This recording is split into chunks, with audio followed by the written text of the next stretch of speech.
Okay, so get this right. The source material for this deep dive is, get this, a sermon about, no joke, making faith move mountains. Literally. Literally. You literally. Yeah, literally. Walls trembling, trumpets blaring, the whole bit. Sounds like an Indiana Jones marathon. Right. But no, it's not. This is about faith as a force for change, in your life, not just like a belief system. I like that. Faith is a force. Yeah. So get ready for some fascinating stuff. Seriously. I'm intrigued. It's interesting how this sermon, though, it connects those epic, almost unbelievable stories Totally. to practical application. Exactly. And it all kicks off with music, which I thought was interesting. We got Frank Sinatra's Come Blow Your Horn. Oh, nice. And The Walls Came Down by The Call. Like, what do you make of using those songs to, like, set the stage? I mean, music, it often reflects these powerful cultural beliefs, right? And these songs, they're great examples. You've got Sinatra, it's a call to action, step forward, be heard, make a move. I like it. And The Walls Came Down, it echoes that, but it adds this idea of barriers crumbling when we act decisively. Yeah. It makes you think about the connection between what we listen to, the music, and, our beliefs about making change. Wow, I never thought of it like that. And speaking of walls coming down, enter the Battle of Jericho. Classic. I mean, the sheer audacity of that story, right? Marching around this fortified city, blowing trumpets. But shouting. Yeah, shouting. Until the walls collapse. It sounds crazy, but it highlights this core belief that faith requires participation. Not just observation. You can't just sit back and expect things to happen. Right. You have to be an active participant. Okay, so let's unpack this whole participation piece, because the sermon, it dives into the New Testament, quotes James 2.17. Okay. Faith without works is dead. How does the sermon, how does it make that practical? It uses this analogy, right? Imagine your house is on fire and you've got a hose. You wouldn't just stand there believing the fire will, go out on its own, would you? No way. You have the tools, you have the ability, you need to use them. Belief alone, it's not enough. It's like that feeling, when you're working towards a goal and your energy is just depleted. Yeah. But you push through because of that, that belief, that unwavering belief in what you're doing. Exactly. It's persistent action fueled by unwavering belief. And the sermon, it uses the story of Moses and the Amalekites. Okay. To illustrate this. Victory in that battle, it depended on Moses physically holding up his staff. Really? It wasn't about physical strength. It was this outward display of his faith, his refusal to give up, even when, he's physically exhausted. So we're seeing a pattern here. We've got the Israelites marching around Jericho, Moses holding up his staff. These aren't just stories. They're like blueprints for this idea of putting faith into action. Definitely. But, how do we apply this in our daily lives? So we've been talking about how faith, well, it needs action, right? Yeah. But what does that actually look like, in our everyday lives?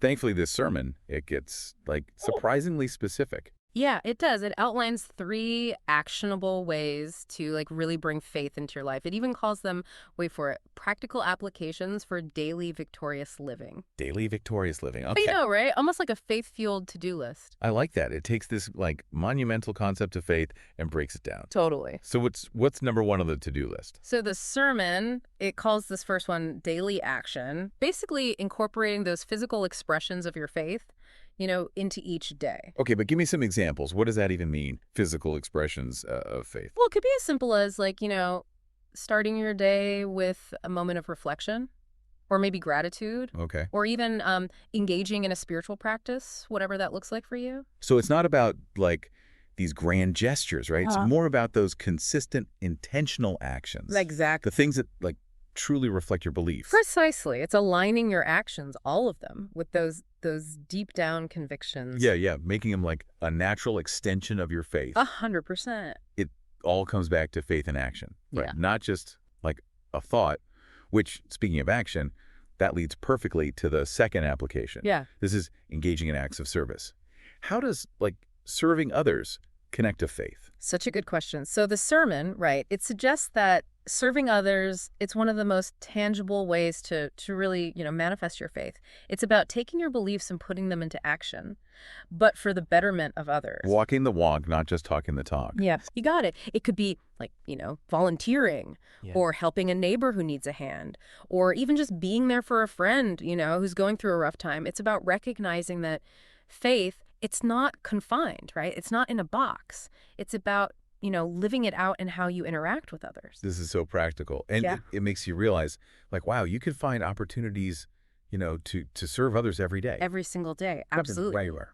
And that actually brings us to the final application from the sermon, which is making active changes. This one's big, right? It's all about taking ownership of your life. Okay, so what does that look like practically speaking?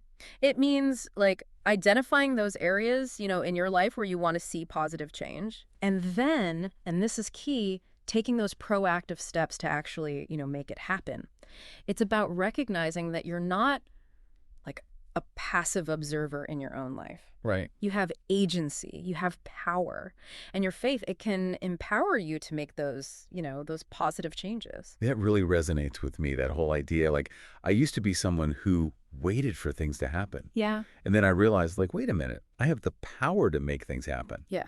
But this is where I think, a lot of people get tripped up, right? Yeah. It's easy to feel overwhelmed. So where do you even begin? It's true. Like, where do you even start? Right? Well, the sermon, it kind of addresses that feeling of being overwhelmed. And the thing is, it's not about doing like everything at once, right? It's about taking that first step. Right. It's like you got to break down those overwhelming walls into like manageable bricks. Manageable bricks. I like that. Yeah, and each brick you lay, each step you take, it reinforces your faith and it propels you forward. It's not, it's not about perfection. It's about progress. Progress, not perfection. Yeah. I love that. This is where it all comes together for me, because it's not enough to just like know about faith or even just believe. You have to like put that belief into action. 100%. And this sermon, it's so powerful because it acknowledges the challenges, right? There will be times, when those walls seem like way too high. Too high. Those trumpets way too quiet. Because let's be real, life, it isn't always, sunshine and Jericho marches. There are setbacks, there are doubts. Yeah. Those moments when it feels like the walls are closing in, not crumbling down. It happens. So what do you do then? I think, honestly, that's where faith really, really comes in. It's not about the absence of fear. It's not about like never having doubt. It's about, it's about acting in spite of them. It's about like holding on to that unwavering belief, even when things get tough. Just like Moses, right? Yes. Holding up that staff, even when his arms are like totally weary. 100% persistence, fueled by faith. That's the key. Yes. And I think that is what makes this, this whole deep dive so interesting, because we're not just talking about having faith. We're talking about making it like a driving force Yes. in your life. In everything you do. So as we kind of wrap up here, what's the one thing that you hope our listener takes away from this whole deep dive? I want you to remember this.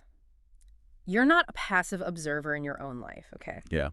You have the power, fueled by your faith, your belief, whatever that looks like for you, to make real change, lasting change.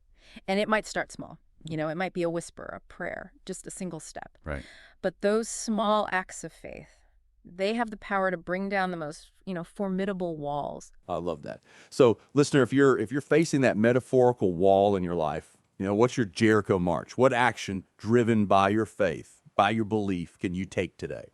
Think about that this week. And thanks for joining us for this deep dive. It's been great.